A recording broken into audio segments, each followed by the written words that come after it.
I have been muted.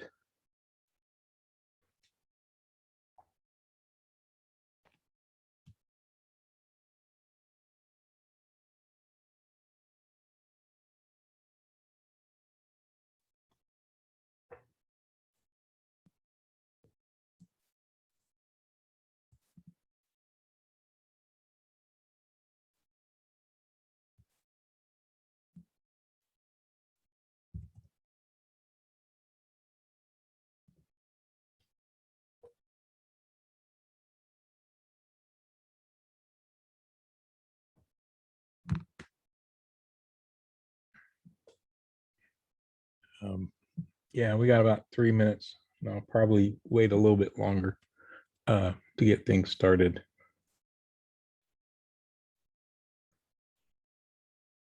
Oh, press the button. Please read my screen. There's a way to pin the screen, my screen. If you scroll your mouse over my screen, there's 3 blue dots up in the right-hand corner.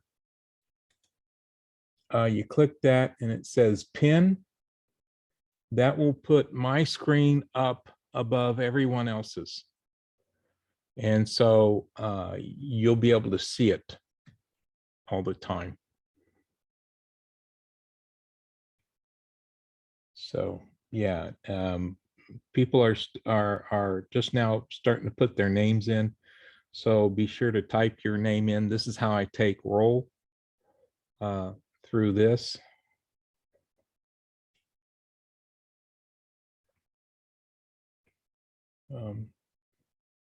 I like your video to be on.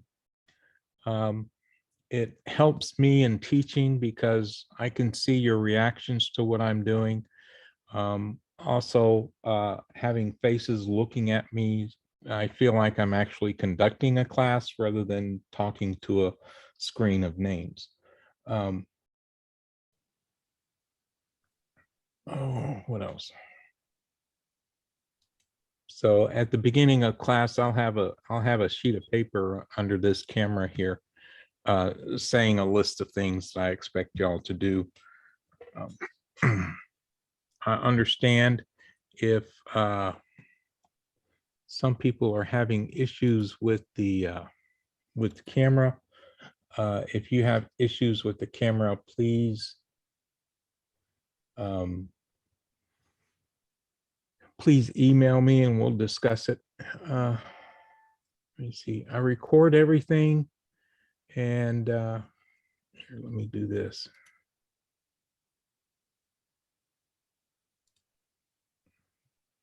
So here's my bright, shining, happy face. And I forgot what I was saying. Anyway, I've been a little distracted of late. I have 2 screens, so that's why I'm looking off to the right. Because when I want to see what's going on in the camera, I've got my document cameras in the way. So, all right. Let's see. This class is supposed to have 14 people in it, and we're not there yet. There's at least 1 person in this class that I had last semester.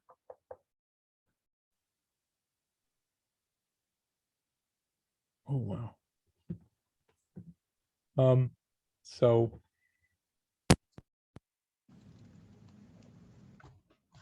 Sir, can you hear me? yes. Okay, were you hear me earlier? Did I hear you earlier? No, I don't. Yeah, I've been. No. Oh, look, Esteban's here too. Yeah, I remember him. Yeah, Mr. Reed, we're both From the 13-14. I mean, yeah, from the 14-14 last semester, right? yes, sir. Look, whatever it was a great time, sir. Yeah. Okay. Yeah, this class will be a little different. Pre-cal is of all the math classes, pre-cal is different. So, and I'll get into that a little later. Please try and have your video on as much as possible.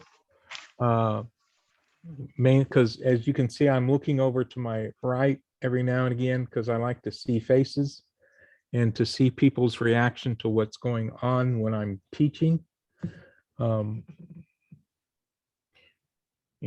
right now I'm just looking at a spreadsheet, but okay, let me get things rolling. I think we got enough people in the class now. I'm going to go ahead and get started.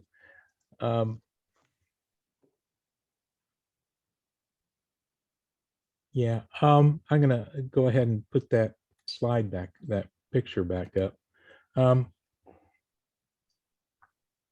Yeah, I like y'all to have your video on. Just it helps me in teaching. Pin my screen. There's a reason for that. I already talked about in the upper right-hand corner of my screen. You scroll your mouse over that, and there's 3 dots. You click on the 3 dots and scroll down and click pin. And so that'll keep my screen up front all the time. I don't know if it just puts it in speaker view, and so that's all you see is me. Whatever screen I have up, I don't recall what happened there with that. Yeah, I said to mute thyself. Well, you come into the class muted. Just stay muted unless you're going to ask me a question, or you need to make a comment or ask a question or something like that. Answer a question, whatever. And then unmute yourself. Only unmute yourself when you have something to add to the conversation or you have a question, because that way background noises don't come in to play. I had someone burp in a class one time because they forgot to mute themselves. Anyway, everybody got a kick out of that. Let me see.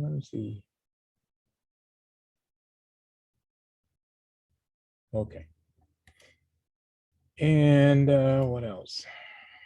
Oh, open chat, typing your name, use your first and last name as it appears in ACES. That way it's easier for me to do the role.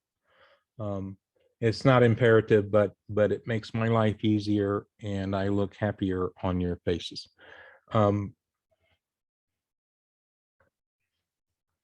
What else was I going to say here about that? Well, my name is Thomas Reed, as you all know. This is pre-calculus 2412, section 025 and section 026. In my what do you call it? In my Canvas, I combine the 2 classes, so I only have to deal with 1 class. Since y'all are just 1 class, you're just seeing me in different ways. Once we go, or if we are able to go back into the classroom, the in-class students and the Zoom students, you'll still get the same. All I need to do is to send stuff to this class I created, and everybody gets it. So that's like the emails. I just sent all the emails out from what is defined as my parent class, and then everybody gets it, even though you're in a different section. Canvas made it easy that way to be able to do that.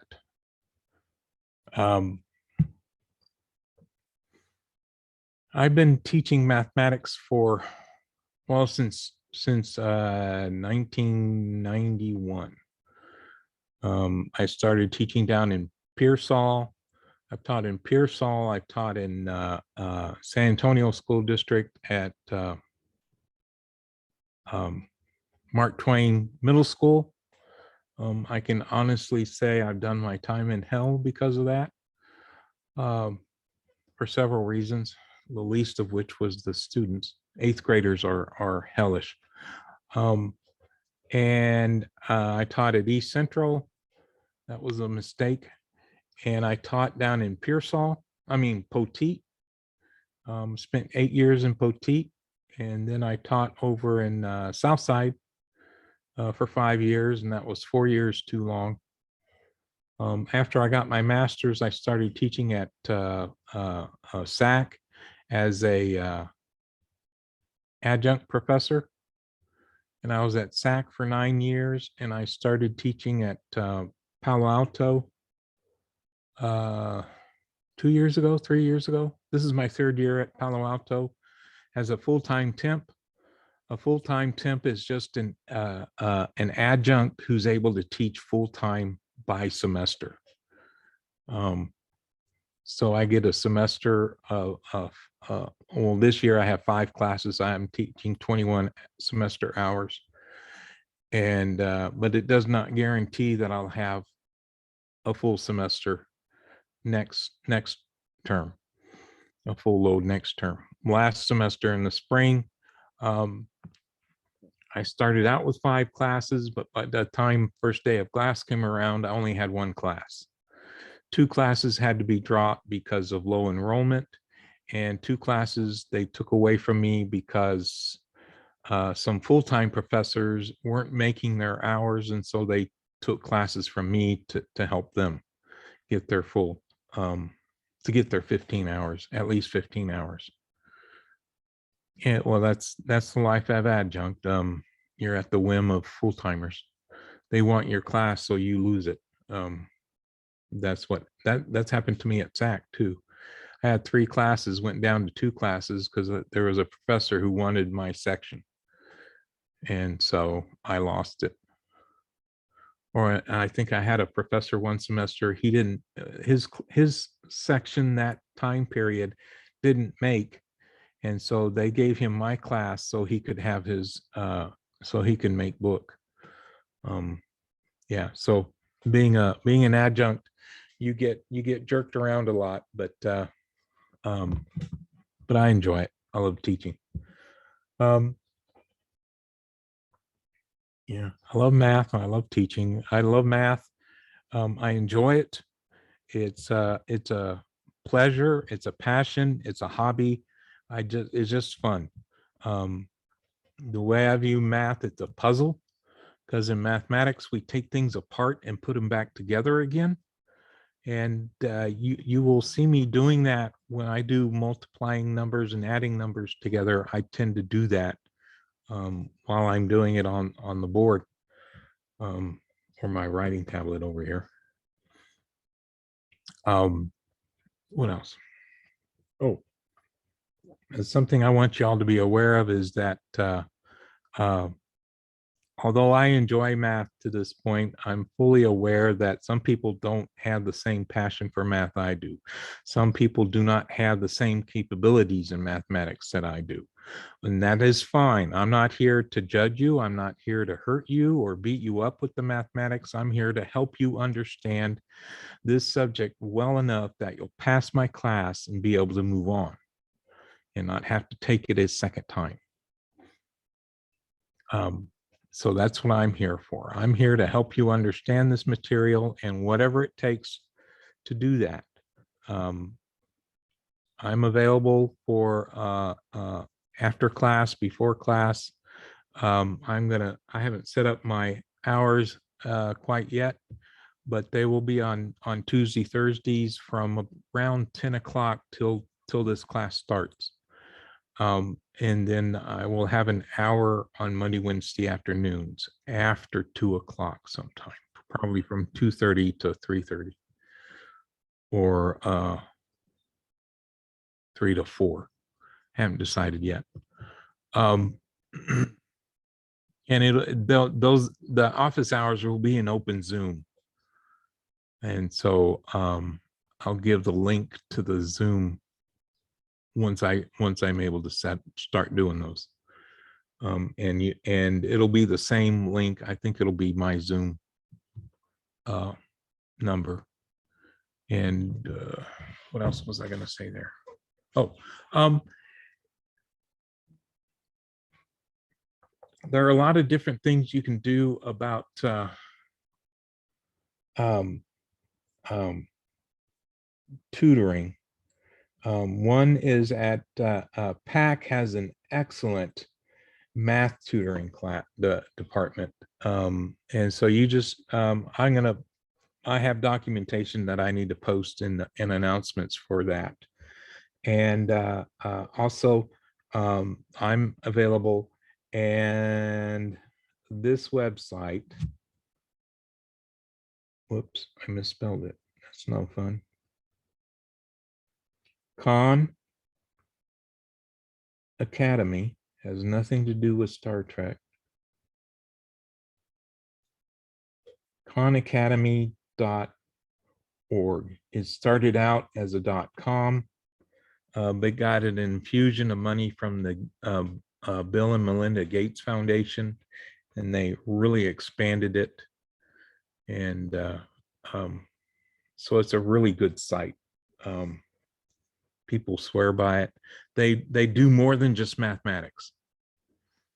When I first became aware of Khan Academy, I looked, and they on their website, they at that time they had just posted a new lesson, and so they wanted everybody to know about it. And so that was the first thing you saw, and it was in geology. So that was cool. So they have history, English, social studies, the social sciences, and mathematics, all the sciences.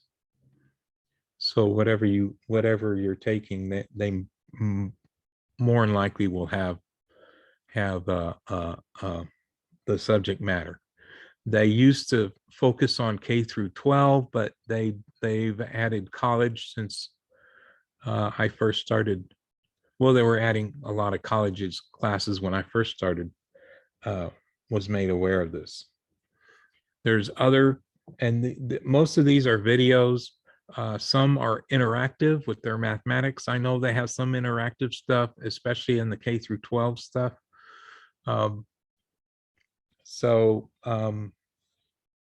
Yeah, if you need to go back and review some of your high school mathematics, that's an excellent site to go to. So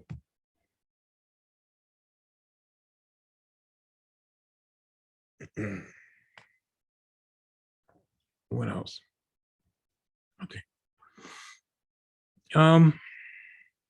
I'll remember more stuff to tell you all after. The spiel I usually give for this, it's just kind of off the top of my head, but is right now I'm going to go ahead and Yes, I had a question. yes, Is the Khan Academy free?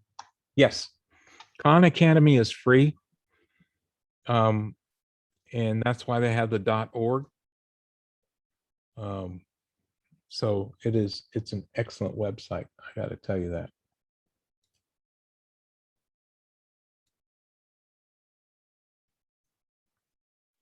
Yeah, if you want to just go there and play around with it, and go there and play around with it, look and see what they have. You know, that's time well spent. I don't ever see that as a waste of time when you're learning new things. Okay, I'm going to go through the syllabus here. The syllabus isn't complete because I'm so behind on everything. I was not really prepared for this semester to begin when it began. Because in my head, I don't know why the semester begins August 30th instead of August 23rd. And so I'm at least a week behind in getting things done. But anyway, oh, it doesn't have, oh, yeah, I need to update. Boy, I really need to update this because let me see, does it have, yeah, it's got that part. Okay. It'll have my information here. It'll have my name, my the office space I have on campus, but it'll also have a phone number that you can call me at. It's a Google Voice app. Through the Google Voice app, it'll call my phone, but I suggest you use it to do text messages. Text messages are quicker and easier. If I get a phone call from a number I don't know, you got a 25% chance I just won't answer it. I do answer spam phone calls because I like to cuss at them. I shock my wife when I yell "fuck you" at the phone. So yeah. Okay. Email. If you email me through ACES, my cell phone will let me know I got an email. If you email me through Canvas, I have to access Canvas to see the email. I have the Canvas app on my phone, so I do check it, but not as frequently as checking my phone for text messages. But as class starts up, I'll be checking it more readily. If you want to be sure and get me, you can use all three. Text me through that Google phone number, and send an email through ACES and send an email through Canvas. Chances are I'll answer you. If you send me all three, I'll answer you through the Canvas one more readily than the if you sent me that, then chances are I'll answer through the Canvas, because all my communications to y'all will be through Canvas. The Canvas email, which is this link over here, and I have an email there waiting for me. You have to wait till this class is done with. Okay. The textbook is Pre-Calculus by Michael Sullivan. It's the same textbook we use for college algebra. We just use different chapters out of the textbook. It is available through MyLab. Once I get MyLab hooked up into the course, that's where you will do your homeworks and some of the quizzes and what else? Some other things. But all the homeworks will definitely be through MyLab, and you have access to the textbook through there as well. So as soon as I'm able to get that up, the school has changed. I don't know if it's by the district, Alamo colleges, or if it was just PAC. But they changed how we get to MyLab, and so I'm having difficulties with that. It's either my old brain can't grab around it, or there's something I'm missing by some way. So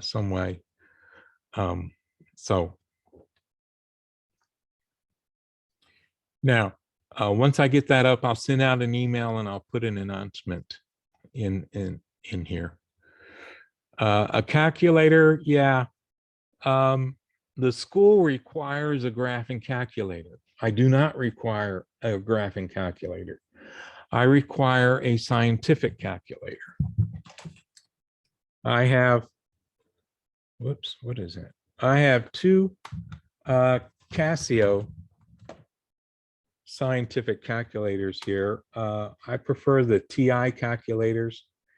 The TI calculators I prefer is the TI 30A. They cost about $10 at Walmart. And then at the dollar store, they have these tiny little scientific calculators, or they used to, that cost $1. And they work just as well as these do. They have all the same buttons these have. The only problem is they're a dollar calculator. A dollar calculator does not come with the same quality as these do. So, you know, but the good side is they only cost $1. So it's cheaper to buy it. It's cheaper to buy a new one than it is to replace the batteries. Yeah. The batteries cost $2 or $3 to replace, where just buying a new calculator is just $1. But I haven't been by a dollar store, a Dollar General. I think it's Dollar General. There was one right by where I used to live, and so I haven't found one over here yet. The description here talks about, oh, wait a second.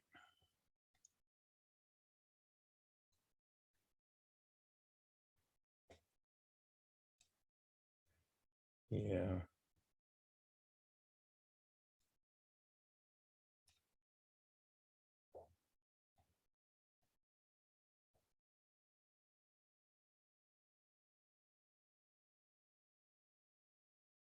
I'm sorry, I'm being distracted here. Okay. We have the description of the course. It's just a brief description of what we expect to cover in the class. The outcomes, a brief description of what is expected to be learned in the class. And then the course policies. These are my policies for this class. Where's my mouse? There it is. Okay. The first week, well, these two about MyLab are kind of out the window because we don't have it right now. I expected y'all to attend the first week of class. Grounds for withdrawal from course. 5 or more assignments behind on homework. When you get that far behind, I start sending emails asking you what's the deal. And I ask you, what can I do to help you? What needs to be done to get you back on track and getting the work done? So it just, you're 5 behind, so I'm going to drop you. No, I'm involved in getting the conversation, find out what's going on. Attendance missing 6 days or more. Most professors say 4 days or more. You miss 4 days, that means you missed 2 weeks of class. You miss 6 days, that means you've missed 3 weeks worth of class. So after 3 absences, I start sending out emails trying to figure out what's going on and what we can do to keep you in class. And some people have had absences because they forget to sign in the chat. Or once we're back in classroom, they forget to sign in that day. I've had students send me emails saying, well, I forgot to sign in today. And so they gave me some details of what happened in class, so I knew they were there. So this isn't so much a hard and fast rule. This would be a warning sign. What's going on? Are there valid reasons why you're missing, or that sort of thing? Or you're just forgetting to sign in, or something like that.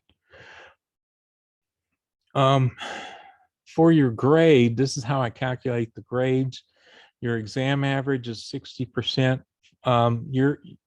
During class, there are 3 exams in class.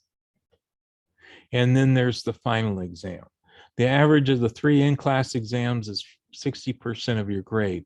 You will have other assignments as well as some quizzes. That's another 10%. I'm required, well, all classes are required to do the BioSig sign in. And so those will usually happen before the exams. And that signing into those is part of that 10%. And then the comprehensive final, yeah, it's comprehensive. Everything I cover from day 1 till the last class day is fair game to be put on the final exam.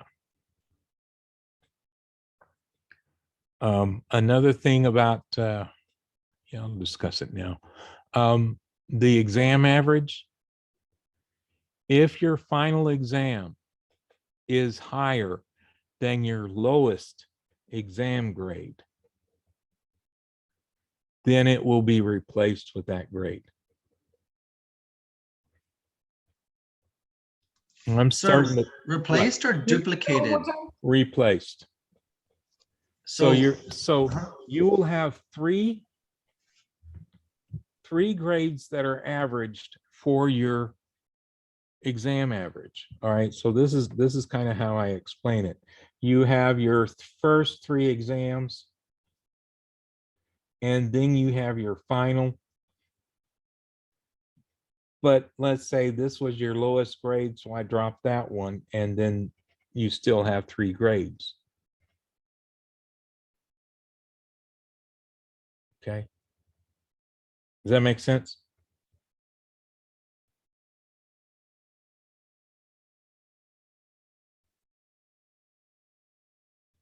Okay, I'm not getting any response here. So But you're saying that it has to, that's only if our final exam is higher than the lowest grade? so if you made 85s and 90s on the first three exams and you made an 80 on the final exam, I'm not gonna replace those higher grades with an 80. Okay. Okay, so it's only if this is higher than your lowest test grade. All right, it sounds Okay. like good news. It sounds good. It sounds like you're trying to help us. I appreciate it. That's all I need to know. Yep, that's what I'm doing.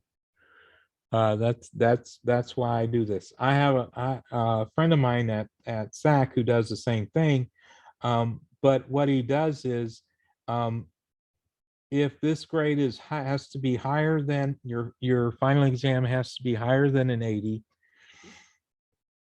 and the lowest grade has to be less than an 80, and it will only replace it up to an 80.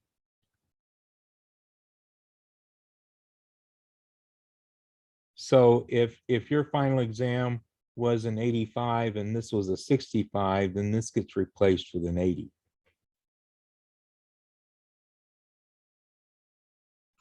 Yeah, sir, but you're the upgraded version of him. You're way better. That's why Yeah, you do it well, your I've way. always done it that way, but I think next semester I'll start doing it this way, the way he does it.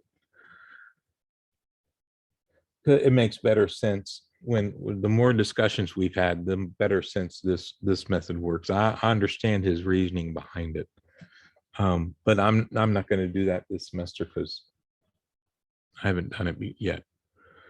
All Yes, right. sir. Thank you. The homework is assigned through MyLab, yeah, it says my math lab. This is what it used to be called, and I still call it that every now and again. I need to go in here and edit that. So the homework is in through MyLab. This astute, y'all are responsible for keeping current with the homework and keeping up with it. As soon as I finish a section, that section, consider it assigned. I won't say, okay, we're moving into section 3 now. That means section 2 is assigned to you now. I don't do that, mainly because I forget. So if we finish a section, it's up to you to realize we finished a section. Because I work through PowerPoint slides, it's quite obvious when I'm on to another section because it says section 3.2. And then we go through, then it lists the objectives of 3.2. And so you know you're in a new section. You're expected to ask questions if you're having issues with the assignments, no matter what kind of issues you're having. The people who had been in, have taken this, taken math classes here before through MyLab, you understand MyLab is very finicky how you enter answers. MyLab does not like spaces. If you're going to enter, let's say 3,2 as your answer, there better not be a space between the comma and the 2. Okay, it's just 3,2. And I've had some people who just routinely would put a space after the last thing they type. MyLab will count that as part of the answer and say it's wrong.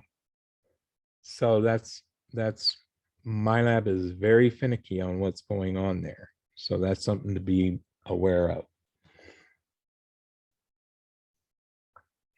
Okay. Quizzes may be announced or announced. If you're not here and I drop a quiz on y'all, then you're out of luck. So, and since this is part of 10% of your grade, I'll be forgiving on missing a certain number of the quizzes, but um, don't hang your hat on that.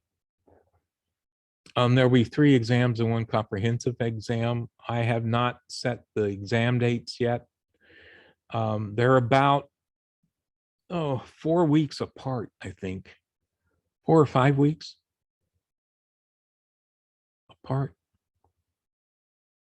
I don't remember. Maybe 7 weeks apart. I can't remember. But I think 4.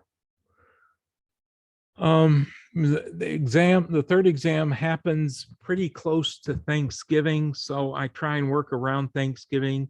And the finals week happens 2 weeks after Thanksgiving, which is on November 25th this year.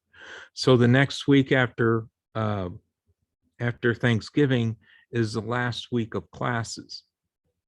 And I hope for the last week of classes just to do a review for the final. Those of you who've had me before know I do reviews right before each exam. Those of you who have had before know that if you don't see it on the review, you will not see it on the exam. So the review covers more than what is on the exam. I like my review to be harder than the exam, because with the exam, I'm looking at procedures. I'm more interested, are you doing the procedure correctly than did you get the right answer? The right answer is an important part, but if you worked it correctly, and all you did was add 2 numbers wrong, or you did a transcription error and you read your 4 as a 9 or your 9 as a 4, then I might even forgive that kind of a mistake, because I do those as well. But that's 1 or 2 points off. All of my questions are worth 10 points. There's some exceptions to that, but I address those per exam. So, you lose 1 or 2 points on a 10-point question. But the procedure was done correctly. Everything you did was right, except for you wrote the problem down, you wrote the numbers down, but it was 32 and you wrote 23.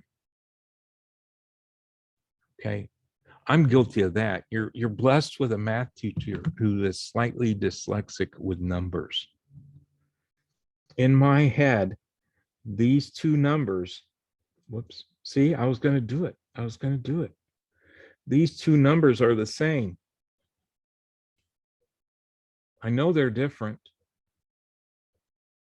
but I'll look at this and I'll say 89.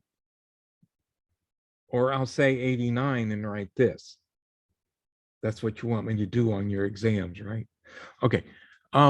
But just be aware of that I'll say one number and I'll write a totally different number on the board. And if I do that, correct me, please. I don't want my issue to become your issue. So if I'm starting to write things weirdly, let me know. As if you couldn't tell, I have horrible handwriting. Please let me know if you can't read what I've written. I was very careful to make sure that everything was legible here when I wrote this. And even still, I could see where people would have issues with what I wrote.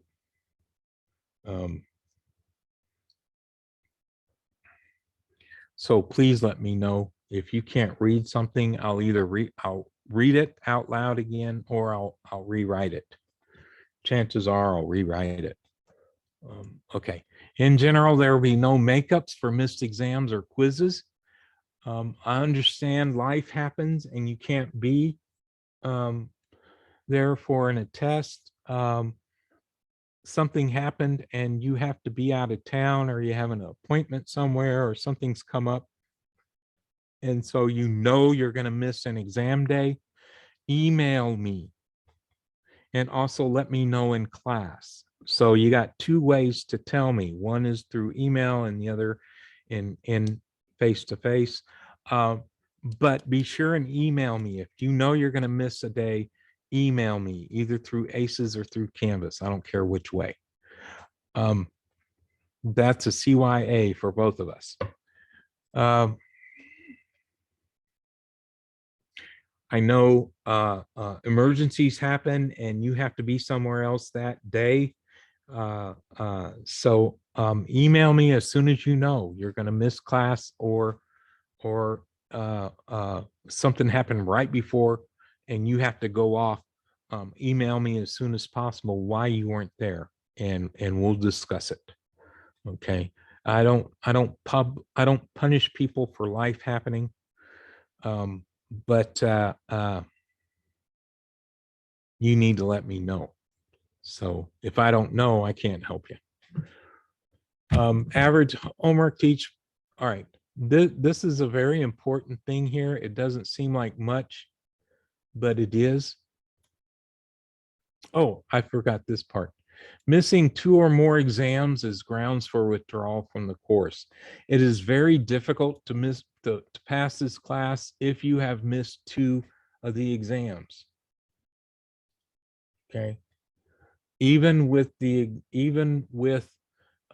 final replacing one of those zeros, it's difficult to pass missing 2 exams. Okay. Missing 1 exam, yeah, that final will replace that grade. I don't suggest you try that method, but missing 2 exams, it's very difficult to make up that 0. And missing 3 exams, there's no way you're going to pass the class.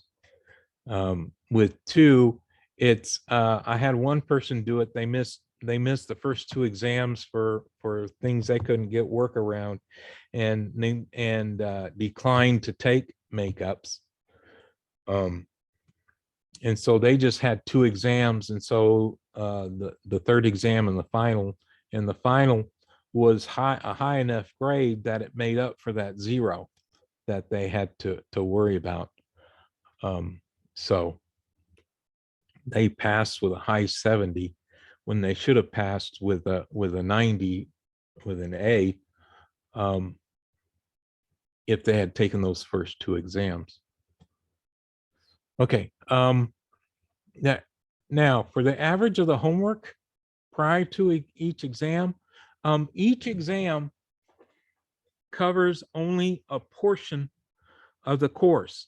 So it only covers the portion of the course from the previous exam. So everything after exam 1 is what's going to be on exam 2, and everything after exam 2 is going to be on exam 3, and the whole course will be on the final exam. So the average of the homeworks, let me get a different page up. Come on. I love this thing, but it doesn't move when I want it to. So let's say your homework average works out to be an 85. So I do 0.85 times 15. And let's say you made a 63 on that particular exam. So I'll add 85% of 15 points to the 73, up to an 80. Okay. So if this adds up to more than 80, I'll just give you an 80. So if you had made a 70 here, let me see what that equals out to. Let me see if this one still works. Yeah. Okay. So 0.85 times 70. Whoops.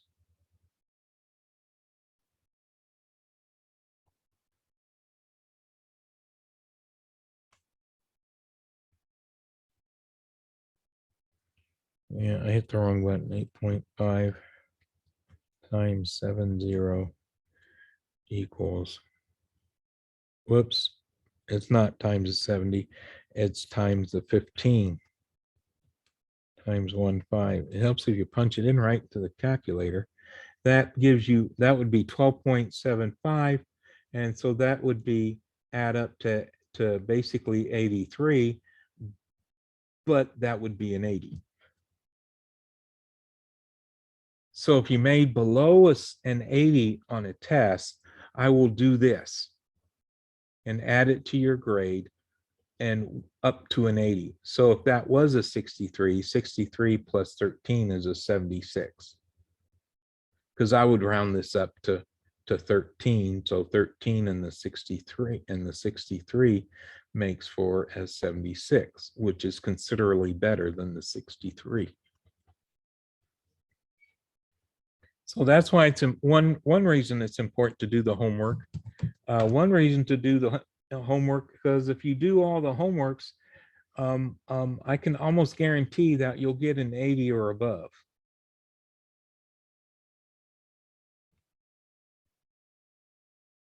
Okay, so you want to get an 80 or above.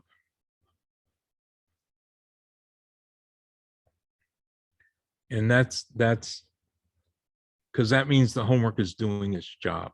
That's another thing I wanted to talk to y'all about, is doing the homework is where the learning happens. Doing the homework is where you learn the mathematics. Me explaining things here and answering your questions or whatever is well and good to help you understand it, but to truly learn it takes doing it. Mathematics is not a spectator sport. Mathematics,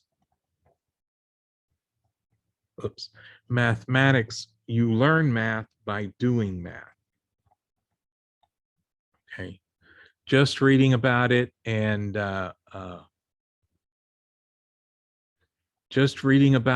listening to me talk about it is not you learning it. Okay, so that's something to I want y'all to be aware of.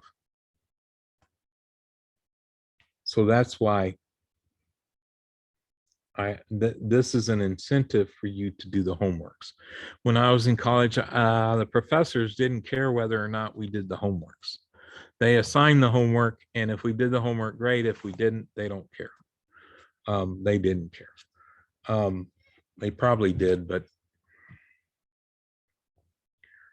not enough to scold us for not doing it.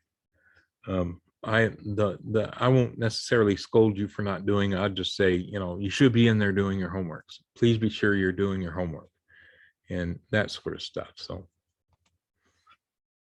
okay. I will have a list. I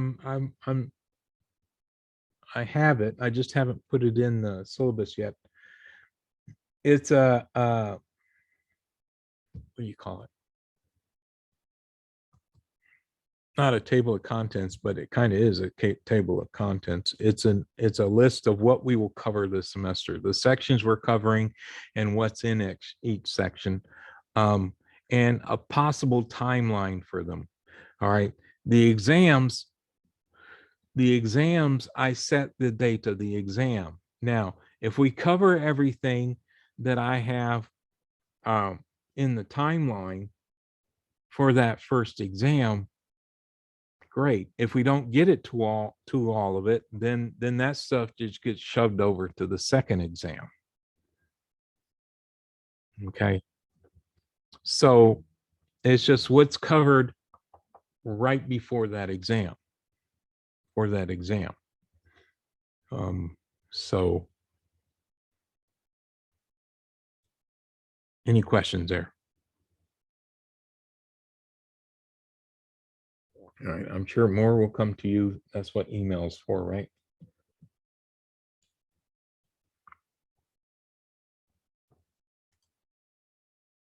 I did have a question. Yes. you said that you would provide assistance for things that we need. What days did you say that you were available for that? Tuesday, Thursdays from about, let me see, 11 o'clock till class begins.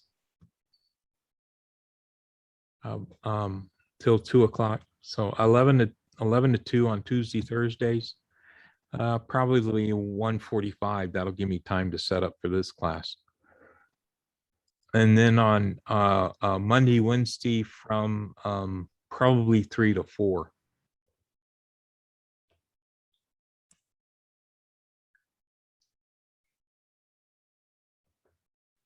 And I will have a Zoom link for that.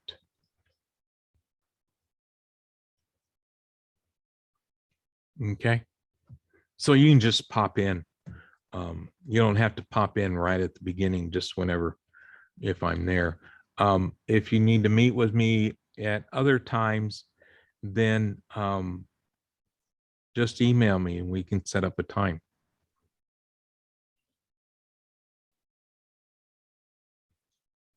All right. For the assistance is for what? Oh, if you're having questions about the work, or for tutoring and asking questions about the homework or what I went over in class, or anything like that. Okay, so we're not gonna have one of those embedded tutors again? No, Okay, so it's just you then? not, yeah, this is a second year course. So it's a higher level course than the college algebra is. And so Yes. they don't have embedded tutors for pre-cal or above. Okay. Okay. So, but you still have tutoring available. The PAC services and other things like that. You can do that. Okay.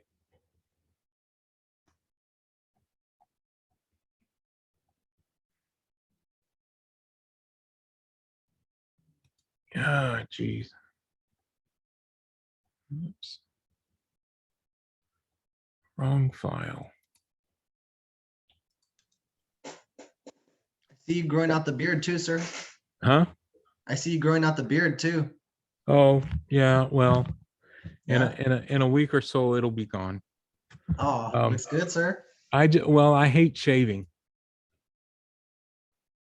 and so I'll shave it.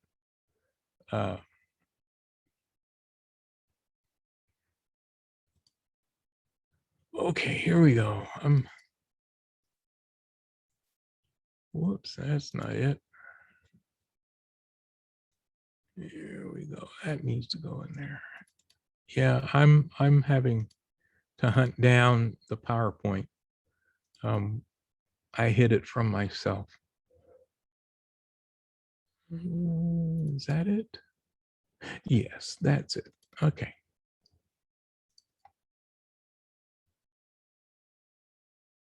So, yeah, we'll have about 50 minutes worth of instruction. If I get close to 3:40 and it doesn't look like I'm winding down, please let me know.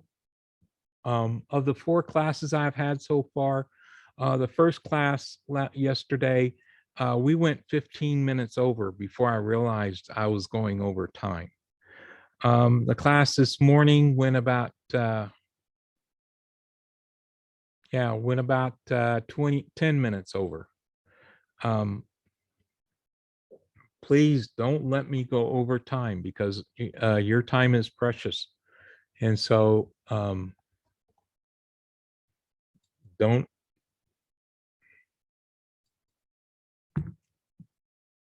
let me go over. What am I doing? That's what I'm doing. All right, I'm trying to open up my PowerPoint. Presenter view. And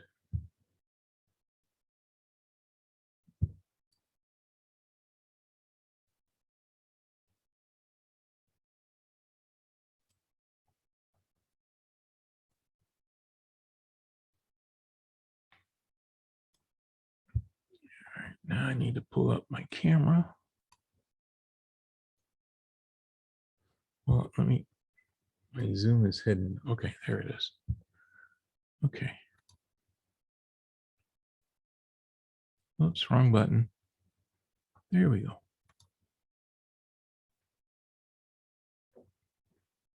Now, if you've had me in the past, this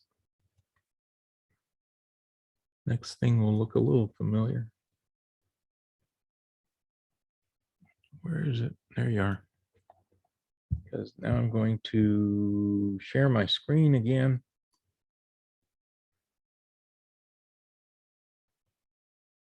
And I apologize for the whistling.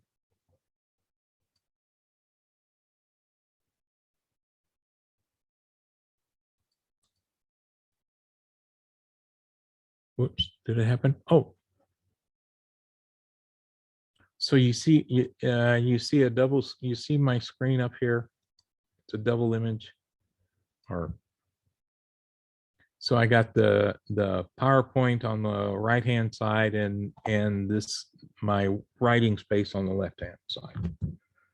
Okay, so when I'm writing over here, if I get off camera, please let me know. Okay, as soon as you're aware that I'm writing on here, but I'm not writing where you can see it, let me know and I'll move the camera. Okay, so let me put it up a little high. Okay. Oh, where am I? There I am. So I'm going to draw along the bottom there to let me know where I can't write. Okay. This pre-cal starts in chapter 6 in this textbook with trig functions. In section 6.1, we're going to talk about angles, arc length, and circular motion. We're not going to get too deep into the circular motions, but we'll talk about it. Angles and degree of measures, these are the things we're going to cover in this section. Converting between decimal, degree, minute, second, degree, minute, and second measures of angles. So we have decimal measures and then degree, minute, and second measures for angles. We're going to find the length of an arc of a circle. The length of an arc of a circle, here we have a circle. And so an arc is defined by a central angle. And so what they're talking about is what is this length? What is this length here on this portion of the circle? And there's a formula for that. And it's when we're dealing with radians. So the angle measure is in radians and not degrees. Okay. And then converting degrees to radians and radians to degrees, there's a direct correlation to be able to do that. We use what's called a unit vector to have that happen, or a unit fraction. Finding the area of a sector. This is the sector of a circle. So what is the area of that sector? It's a portion of the area of a circle. So you can think of that in the back of your mind and how you could possibly calculate that. And then find the linear speed of an object traveling in circular motion. So you have something that's traveling in circular motion. All right, so if it was to be let go at this point, how fast is it traveling? How many feet per second is it traveling? Or how many meters per second is it traveling? Okay, so that's how they'll do that. All right, next slide. And terms, when two rays are drawn with a common vertex, they form an angle. Okay, oh, it's just easier to erase this.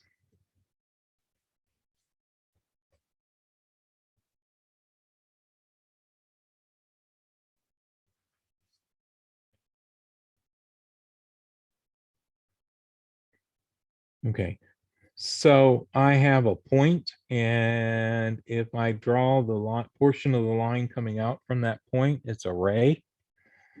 That's from high school geometry.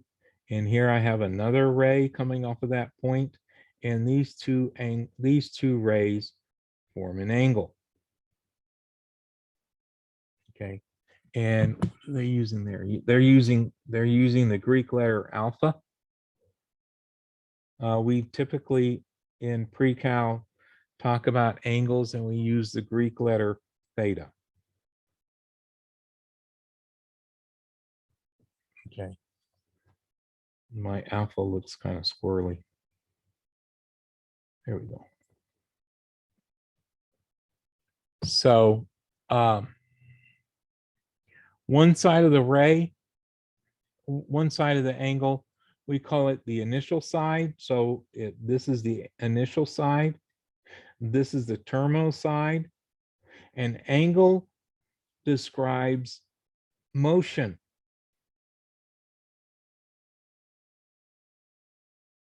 Okay. If the rotation of the angle is counterclockwise, then our measure is positive. If our measure is clockwise, how's that for a circle? Then our angle is negative. It's below zero, less than zero. Okay. Please realize that these two angles, this angle here and this angle here, have the same terminal side and the same initial side. Now, if I have an angle like they have drawn there that goes around, so it's larger than 360 degrees or larger than 2 pi, but they have the same initial side and the same terminal side, then we can talk about those angles having similar properties, because the terminal side and the initial side are the same. Even though the angles are different, with trigonometry, they're the same, or they can be treated as the same. Okay, and angle theta is said to be in standard position if its initial side is on the positive of the x axis. So here I have x and y axis, and its initial side is on the x axis and going in the positive direction. And so our angle here can be based on that, depending upon if it's positive or negative angle. If it's a positive angle, then like the one they have drawn here looks to be about 130 degrees. So that would be something that goes like this, and so it'd be 130 degrees here. So that I would write 130 degrees here to say that that's what it is. Now, if it was negative, and so we're talking about going this way, 130 degrees, well, let's say it's going to be about the same. But we went a negative direction, so this is a negative 130 degrees, which is a different angle than 130 degrees, because you wind up in a different quadrant. This one, I wound up in the second quadrant, and here I wound up in the third quadrant. Right? If you remember from high school algebra, the quadrants are the first quadrant, the second quadrant, the third quadrant, and the fourth quadrant. In the first quadrant, your x and your y are both positive. In the second quadrant, your x is negative and your y is positive. And then in the third quadrant, both your x and y are negative. And in the fourth quadrant, the x is positive. So I was going to write an x. The x is positive and the y is negative. So that's what happens with the signs of your x and y coordinates. depending upon which quadrant they're in. And we typically use Roman numerals when talking about the quadrants. I know some textbooks don't hold to that tradition, but that's traditionally how we talk about it. And so the picture here shows a positive angle in standard position, and it has a positive angle. This one is in standard position and it has a negative angle.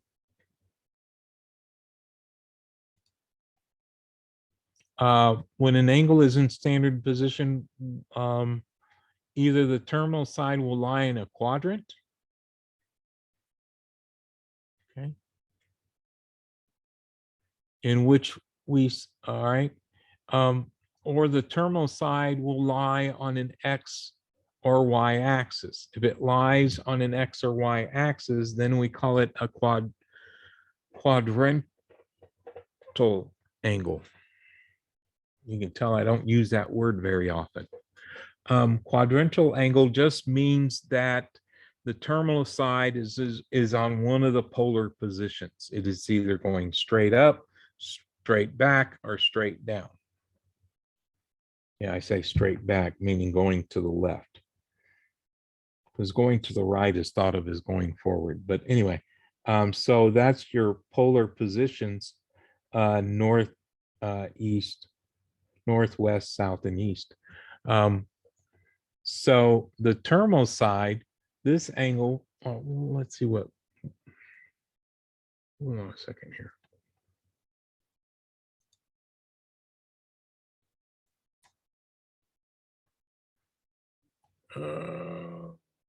Okay.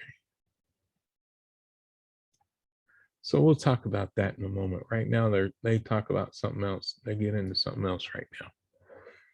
So when we talk about angle measure,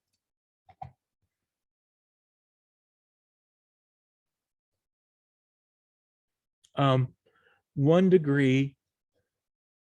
So we have 360 degrees is a full rotation.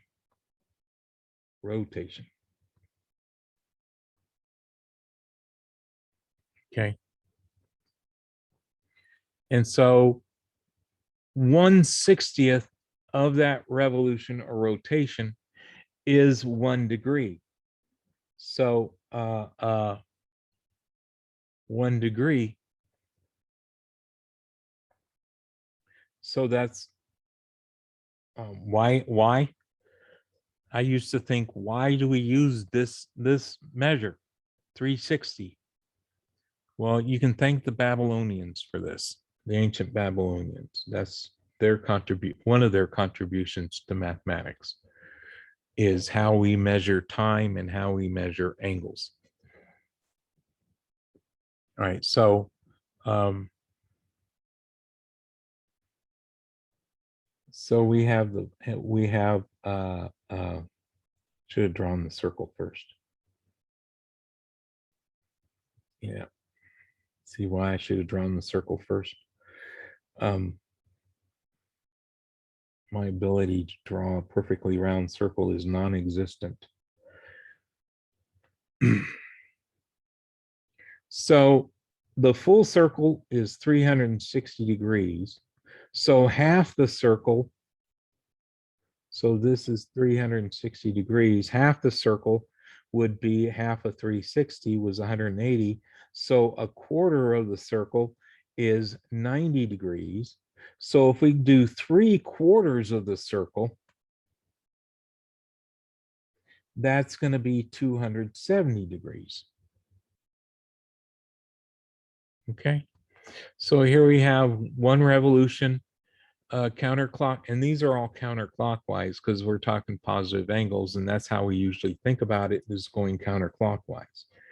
I know in the military and in civilian aircraft with airplanes and everything, and every place else except for mathematics, 0 degrees is going straight to the right, and then you go positive is going to the up and around.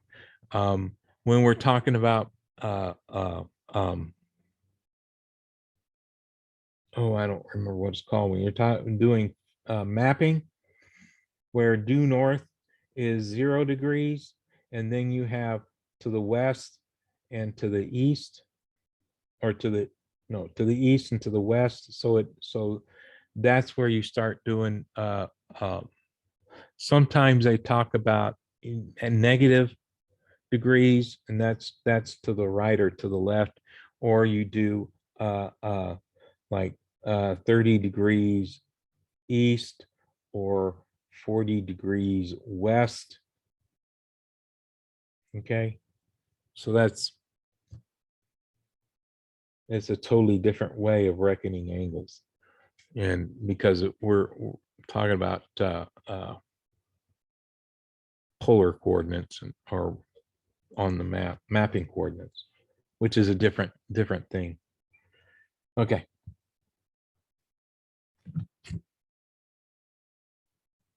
I say I get sidetracked sometimes.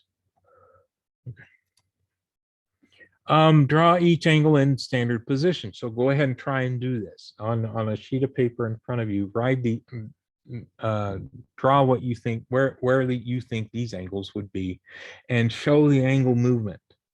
Okay, just like I've been showing the angle movement here. So the letter B is a negative angle, so you show the negative direction. Oh, come on. I'll give you a few moments to do those 4. Here we go.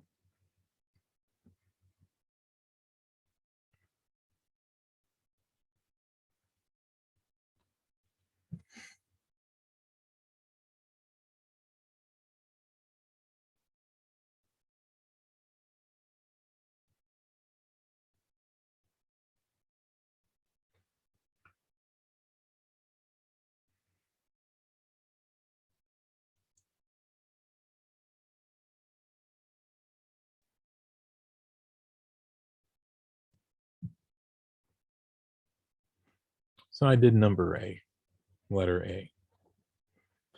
Letter B, a negative 180 degree angle looks exactly like a 180 degree angle, except the motion is in the opposite direction.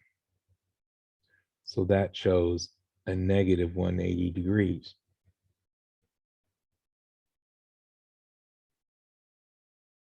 $90 degrees, if you remember from geometry, that's a right angle.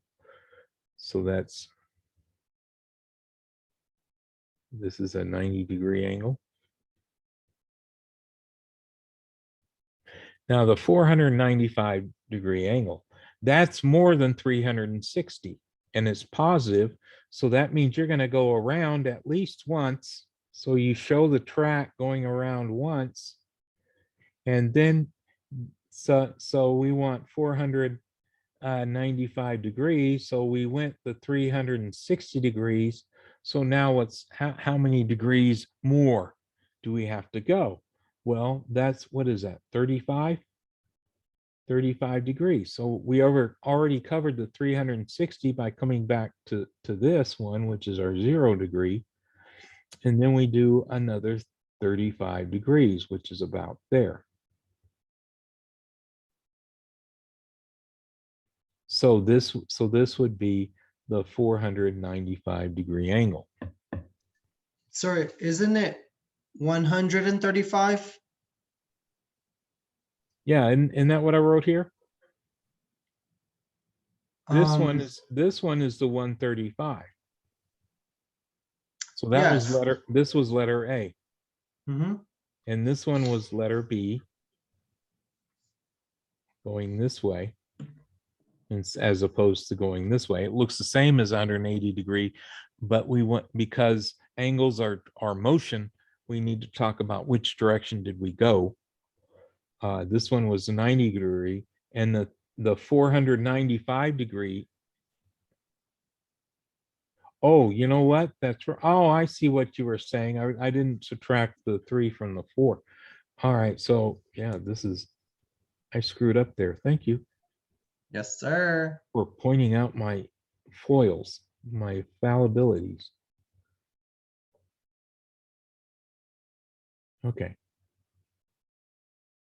Okay, so yeah, so it comes all the way back around to here. So letter A and letter B are, for all intents and purposes, the same angle because they wind up in the exact same place as far as their terminal side is concerned, but they're different angles if you're talking about the motion that occurred. So the 195, the 495 angle went more, it took more distance to travel than just the 135-degree angle.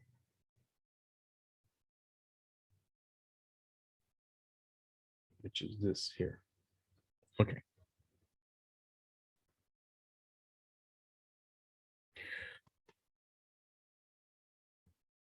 So we have a 0-degree angle, which also can be thought of as a 360-degree angle, which can also be thought of as a 720-degree angle. So you keep doing the revolutions, you still wind up at the same place. With a 0-degree angle, there's no motion. But as soon as you start having motion, you can go around once, twice, 3, 4, 5, 12 times, okay, before you wind up at your terminal end. Now, mathematically, in trigonometry, a 720-degree angle is the same as a 0-degree angle. Doing calculations with a 720-degree angle is the same as doing calculations with a 0-degree angle. We talk about reference angles, but we'll get to that later. And reference angles are the angle we use, we can use in our calculations. We just need to realize where we're going to wind up, so our X and Y's have the proper. So if I talk about a point on this ray using the angle, I need to know that my X value is going to be negative and my Y value is going to be positive. Whereas if I had an angle that wound up down here, my X value is negative and my Y value is negative. So where the angle winds up determines the sign of my X and Y. So I can find my X and Y on the reference angle and then just convert it to that quadrant it's in. But we'll get to that. It's not a difficult process. Yeah, I say that because I've done this countless times before. All right, it's 1.5 right angles, 135 degrees. You will learn the 45-degree angles. The 45 is 0, 45, 90, 135, 180, 225, 270, and 315 and 360. Those are the quarter angles. Okay. An angle of negative 180 is half a revolution in the clockwise direction. So you have a fourth of the revolution in the positive direction. And then you go around once and you wind up at 135. All right. So now we're going to talk about converting from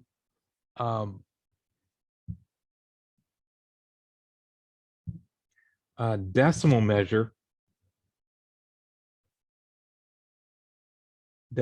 angle measure to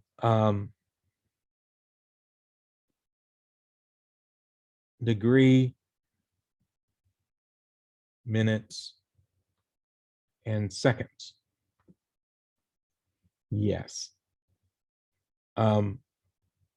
We have degrees, minutes, and seconds, just like we have hours, minutes, and seconds. and the notations are the same. So 1 degree is the same as 60 minutes, and 1 minute is the same as 60 seconds. And a full circle or a full revolution or rotation is 360 degrees. Now, actually, a revolution and a rotation are different things. I'm kind of using them as meaning the same thing. I really shouldn't. So we use this fact to be able to convert from a decimal measure, a decimal degree measure,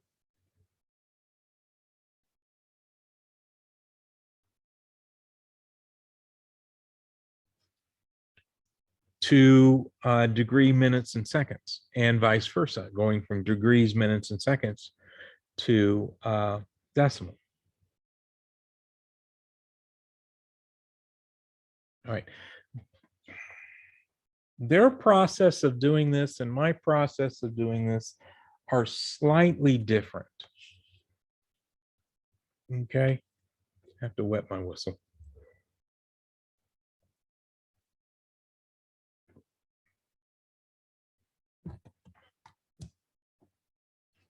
Okay. Since each do it this way. I start with converting the 17 seconds. I want to find out how many minutes that is. And it's going to be a decimal number because it's a part of. Okay, it's less than 60. It's less than 60 seconds. So how much of 60 seconds is this? Well, that's 17 over 60. All right, so that's the portion of a degree. I mean, of a minute. So this tells me how many minutes it is. And so I have a calculator here. I can do that real easy. So since 17 is a prime number, we're going to get a decimal answer. So 17 divided by 60 gives us 0.2833333. And I like to round to the third decimal place. So this isn't exact, this is approximately. And it's very close. Okay. So now I have what was it? 65 degrees, 9 minutes, and 17 seconds is now I'm going to add this to the number of seconds. And so now this is 65 degrees, 9.283 minutes. Now I need to convert the minutes to degrees. Since the 9.283 is a portion, minutes is a portion of 60 minutes, well, we need to find out what portion of 60 minutes this is, and that will convert it to degrees. And then once we find out what that is, we add that to the 65 degrees. And again, we do the handy dandy calculator stuff. And so that was what, 9.283 divided by 60. And so that gives me 0.1547, or I'll do 1.55 because I'm going to go to 3 decimal places.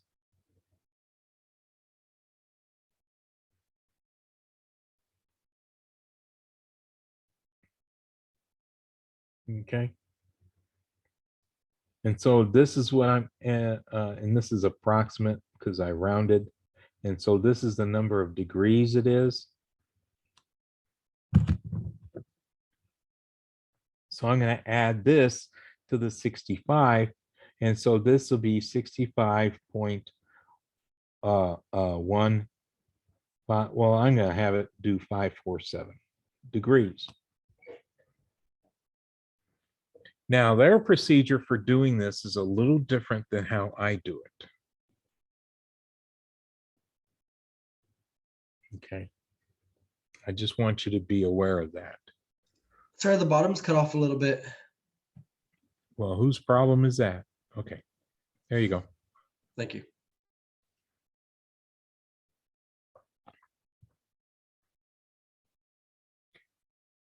Now, to convert a decimal, so they had the 65 degrees, 9 minutes, 17 seconds is 65.1547 degrees.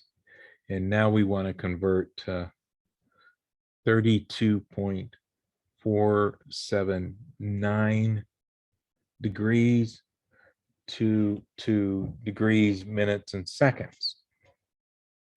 So we're going to do something similar, but we're going to do it in the reverse order. Now, the decimal portion, the 0.479, excuse me, 479. I say one thing and I write something totally different. Okay, this is a portion of the 60 degrees, and this will give me the minutes. Actually, portion is that many degrees is this portion is 0.79 times 60 gives me the number of minutes this is. So this is a portion of that 60 seconds. And so that's almost 50%. So it's going to be a little, it's going to be around 30. So 60 times 479. Whoops, I forgot the decimal.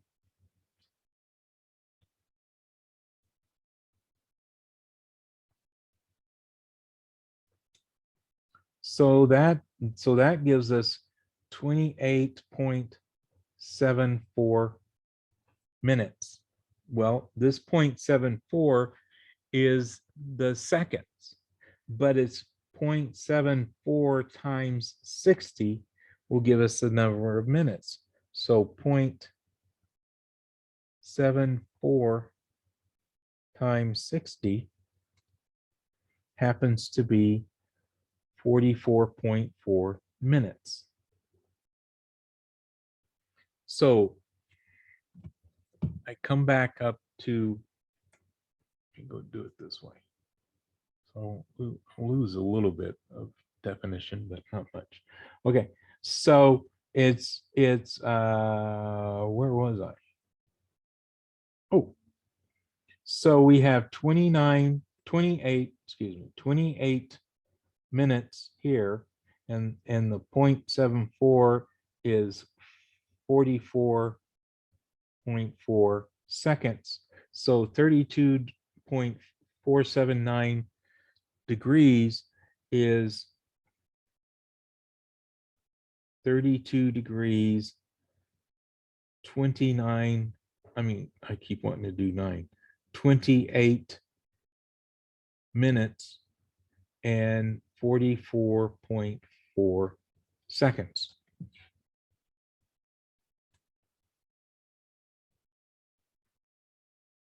Now, what they do, where I took the 17 and converted it to the seconds and converted it to minutes, and then added that to the minutes, and then converted that to degrees, and then added that to the degree. They changed the seconds to degrees. Okay. So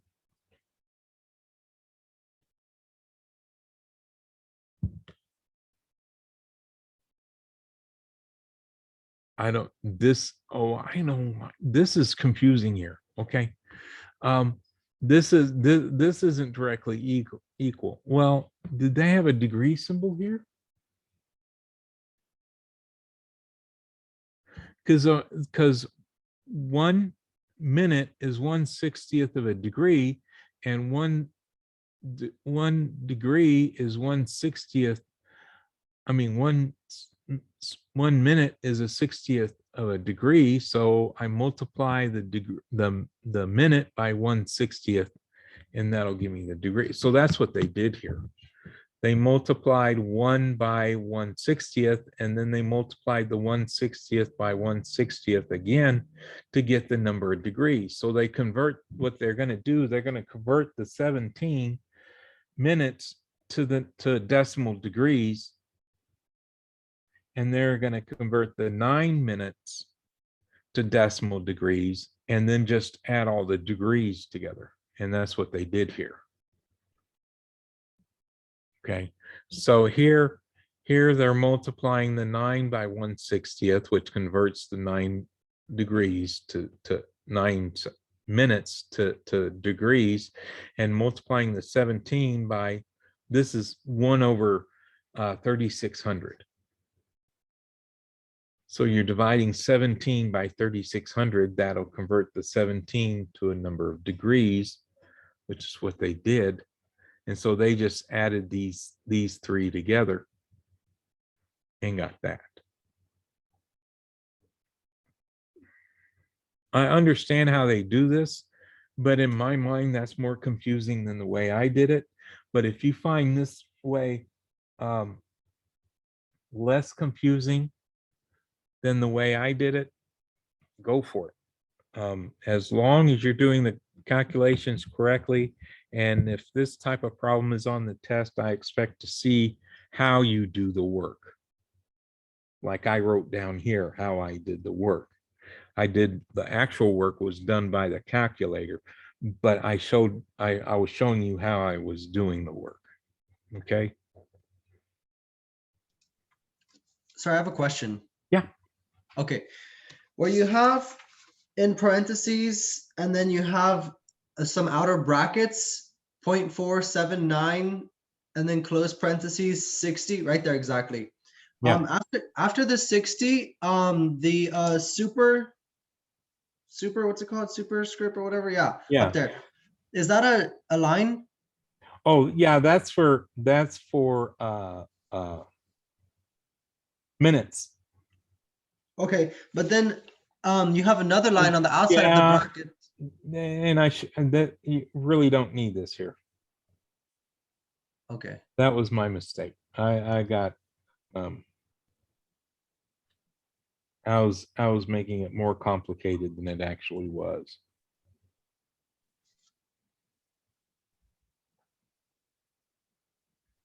Okay, that was my question then, the process and why use the brackets and then why the outer. And so, I mean, you Yeah. cleared it right up. Thank you, sir. And this would be seconds here on this 60. Because this 0.74 is how much of 60 seconds we're talking about.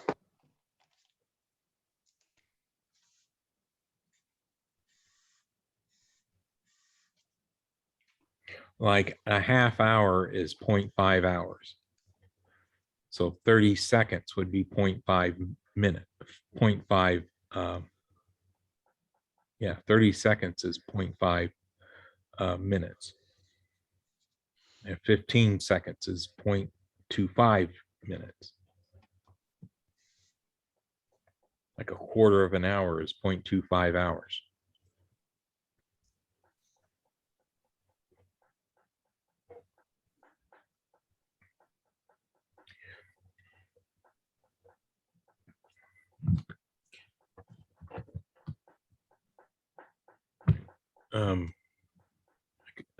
I was distracting myself with an aside here about quarter hours. I had I had seniors in high school not understanding that a quarter of an hour was not 25 minutes, Funny, sir. that it was 15 minutes. And then some people were going, well, no, a quarter is 12, because in high school football, a quarter in high school football is 12 minutes. I say, well, that's in high school. In college and beyond, a quarter is a quarter of an hour, and it's 15 minutes. And so yeah. I don't know if they changed the rules on that, but that's how it used to be. Anyway. Okay. And so, yeah.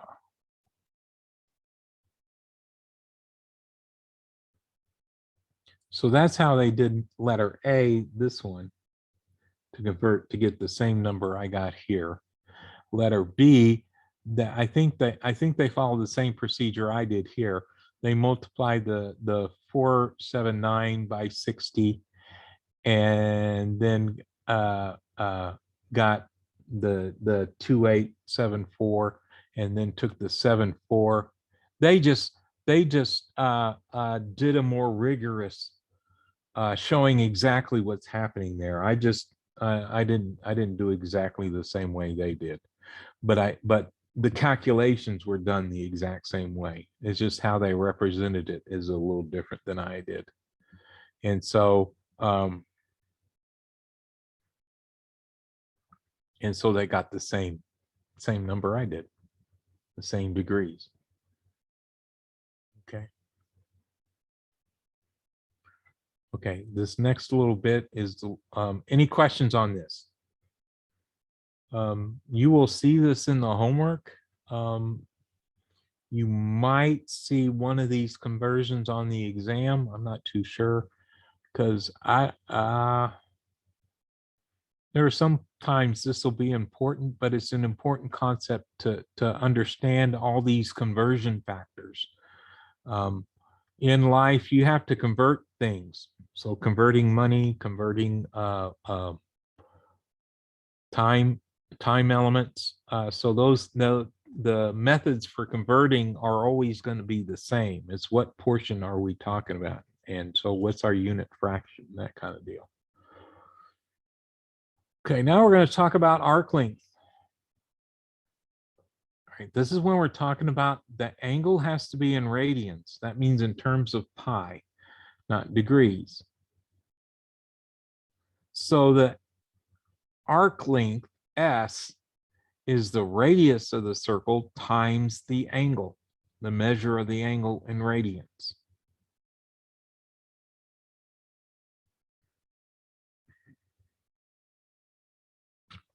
Well, I like to explain why this is true. So here we have a circle. And here's the radius. And so this circle here, see how well I traced my own line, is 2 pi r. So the whole circumference of the circle is 2 pi r. So what they're talking about here with the arc length, you can't see me pointing at the screen. What they're talking about here about the arc length is a portion of this circle. This part of the circle right here is what they're talking about with the arc length.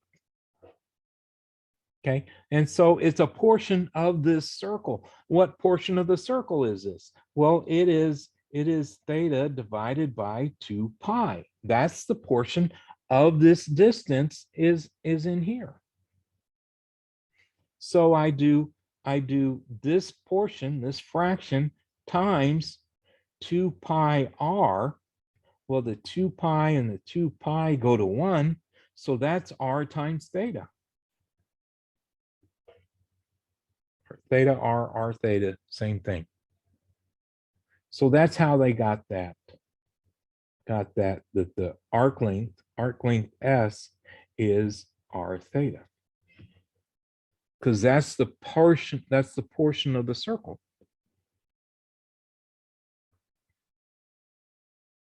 Any questions?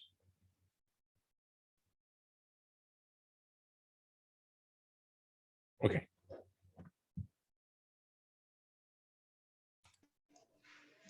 You told us to remind you when we're getting near the Yeah. end time.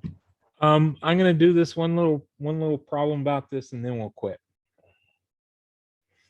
Okay, so they want oh.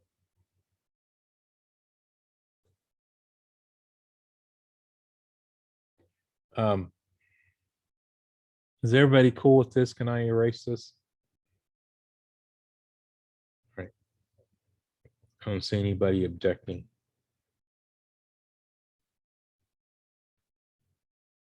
Now, well, I didn't get the whole circle. Oh, there it goes. Okay. So come back to this. I have somebody in chat.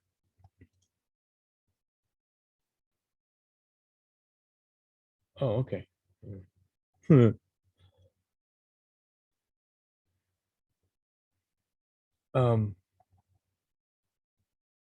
Yeah, Alejandro, yesterday during my 8 o'clock class, I forgot to plug in my laptop. And so I dropped out of class right in the middle, right in the middle of something. So they had to sit there and wait for me to get my computer plugged in and turned back on. So no, I was fortunate in that nobody decided to take that moment to leave. Okay. All right. So we have a circle of radius 4 meters.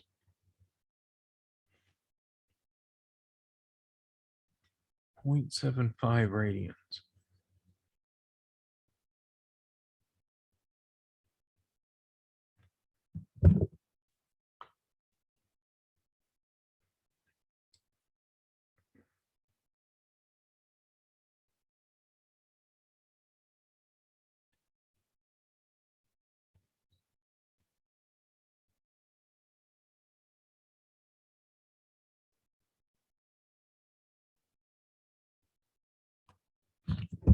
Okay, I don't know how long, how big 0.3 points up. Oh, 0.75 radians. Oh, that's here.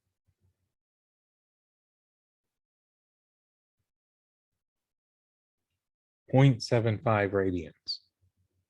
So this distance here is S, and S is R theta. So R is 4 and theta is 0.75. So what's 3/4 of 4?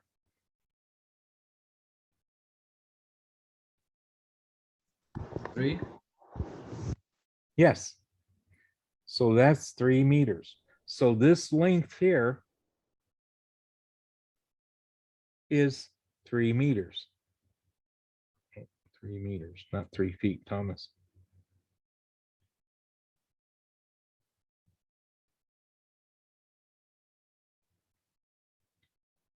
Quite simple, eh?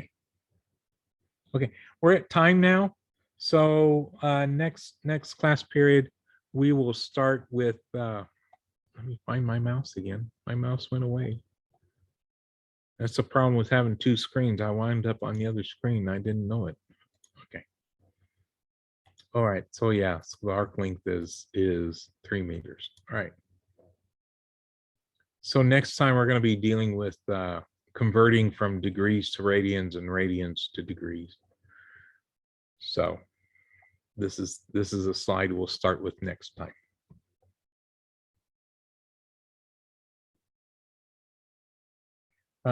Any questions? I'll go ahead and stop the share because I feel like being stingy again, being selfish here. Okay. Oh, let me turn this light off because it's an awful lot of glare. You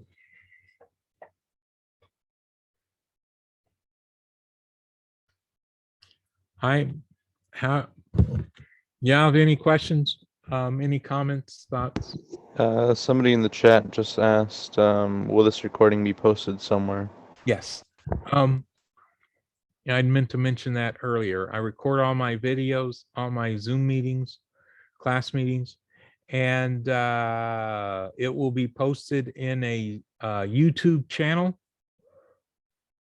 I haven't set up all my YouTube channels, but it's an easy thing to do. And I've already got of the 4 classes I've already seen, I've already downloaded the videos. I just need to open up a YouTube channel to start putting them up in. And once I get it done, it's an easy process. It'd take me a half hour to do all 5 classes. So Sir, this is 2 classes in one, the Zoom meeting. well, it's 2 sections. Yeah. So like one of them is like the class that's supposed to be Now, in class. are you in the face-to-face in the classroom, or are you in the remote one? I think I'm in the remote one. I thought there was like I could do either or type thing. Yeah, you could do either or, but because of the COVID situation, everybody's in remote situation for the first 2 weeks.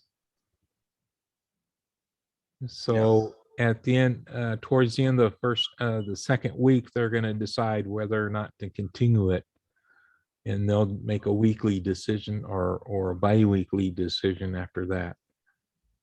Sir, it's my second semester and I haven't stepped foot on campus. This is crazy. Yeah. I feel you. Well, I was on campus yesterday and it was pretty deserted. I want to get out there too. Sad times we live in. Yeah. So unless you want to hang around to chat a little bit and ask me questions, y'all are free to go. And as I say that, I have wholesale dropping of. As it should. It always happens. As soon as I said class is done, boom, half the class is gone. Yeah. All right, thank you, sir. I appreciate the lesson. Have a good day. You Yeah. too. I have to run as well, sir, but thank you so much for everything. Okay, we'll Have a see you good day. later. Thank you for sharing your knowledge. That's what I'm here for. You take care. Bye. And I'm all by myself. Oh no.